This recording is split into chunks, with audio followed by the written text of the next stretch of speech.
Monsieur l'adjoint au préfet du département de Guinguinéo, Monsieur les sous-préfets, Messieurs les adjoints aux sous-préfets, Monsieur le président du conseil départemental de Guinguinéo, Madame le maire de la commune de Guinguinéo, Madame, Monsieur les maires du département de Guinguinéo, Monsieur le commandant de la brigade de gendarmerie de Guinguinéo, chers membres des forces de défense et de sécurité, en vos rangs et qualités, Mesdames, Messieurs les chefs de service départementaux, Mesdames, Messieurs les responsables d'ONG, de projets et programmes, autorités religieuses et coutumières,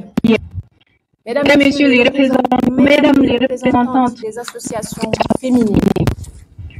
Mesdames, Messieurs les représentants des associations de jeunes, Mesdames, Messieurs les représentants du secteur privé, Mesdames, Messieurs les représentants des organes de presse, chers élèves, honorables invités,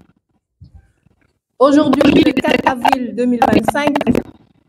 nous célébrons le 65e anniversaire de l'accession de notre pays à la souveraineté internationale, qui met à l'honneur un thème d'envergure nationale, à savoir vers une souveraineté technologique et industrielle des forces armées. Ceci traduit une ambition clairement affirmée, qui reflète la volonté des plus hautes autorités de renforcer l'autonomie du Sénégal dans le domaine de la défense et de réduire la dépendance vis-à-vis des importations de matériel militaire. La crise de la COVID-19, la guerre en Ukraine et d'autres chocs exogènes ont mis en exergue notre vulnérabilité face à la dépendance aux importations d'équipements de défense. Il est vrai que la souveraineté est un long processus et a un coût, mais elle doit reposer sur des stratégies mûrement réfléchies avec l'implication volontaire de toutes les parties prenantes pour nous départir du cercle vicieux de la dépendance,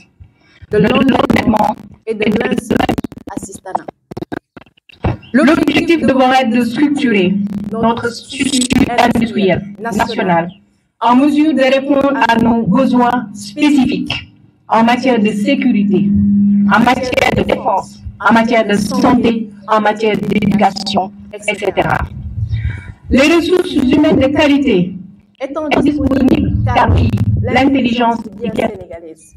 avec une volonté politique remarquée et remarquable, notre pays pourra produire localement la majorité des équipements dont il aura besoin. À ce propos, je citerai volontiers la devise de l'ENSOA, l'École nationale des sous-officiers, la TII, qui ose gagner. Mesdames, Messieurs, chers invités, la sécurité est un pilier indispensable sans lequel une nation ne pourrait asseoir durablement les bases d'un développement durable. Elle est donc une priorité et je suis heureuse de constater que des efforts ont été consentis pour améliorer la quiétude, la tranquillité et l'épanouissement de nos concitoyens pour une paix durable. Toutefois, les défis sécuritaires sont encore nombreux dans notre circonscription et méritent une attention toute particulière. Chers membres des forces de défense et de sécurité, je salue, malgré la petitesse de vos moyens, l'immensité de votre travail acharné, votre vigilance et votre volonté de faire la différence qui ont permis d'instaurer un climat de confiance et de sécurité au sein de notre communauté à travers une fructueuse mutualisation des efforts.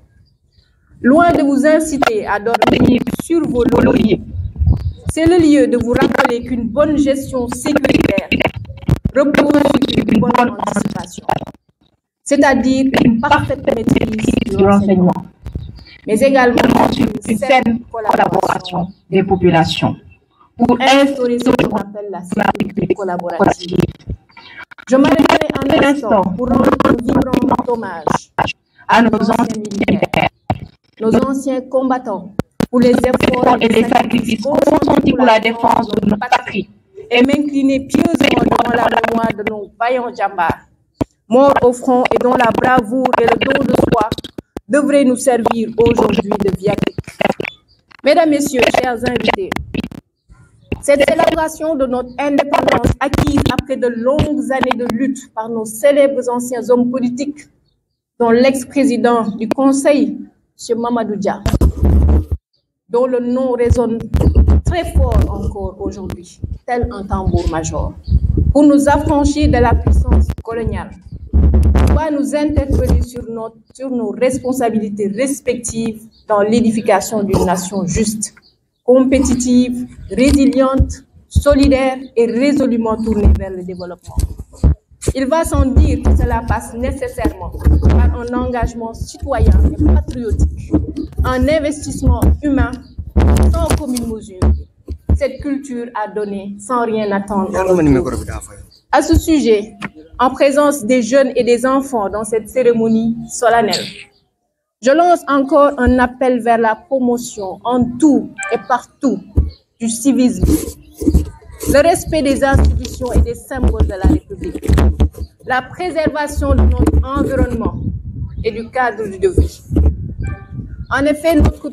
pays a besoin d'une jeunesse citoyenne, d'une jeunesse ambitieuse, d'une jeunesse bâtisseuse pour porter le développement durable. Car comme le disait un ancien président de la République, dis-moi quelle jeunesse tu as, je te dirai quel pays tu seras. Ainsi, je vous exhorte vivement, chers jeunes, chers enfants, à vous engager résolument sur la voie du progrès, en ayant toujours en bandoulière le sens de l'effort, du don de soi dans la plus grande discipline, la plus profonde déférence, la plus vertueuse humilité et la plus sincère courtoisie. Ayez des modèles, des références qui vous guideront tout au long de votre vie. Mesdames, Messieurs, chers invités, je ne saurais terminer mes propos sans remercier vivement tous les partenaires qui nous ont accompagnés et soutenus dans l'organisation de cette cérémonie de levée des couleurs, mais aussi tous mes proches collaborateurs. Vos implications personnelles ont pu transformer des idées en actions concrètes et tangibles. Vous avez su incarner les paroles de Nelson Mandela, qui disait « Cela semble toujours impossible jusqu'à ce qu'on le fasse. » Et par la grâce de Dieu, nous l'avons fait. Vive le Sénégal, bonne fête de l'indépendance et déwéniti.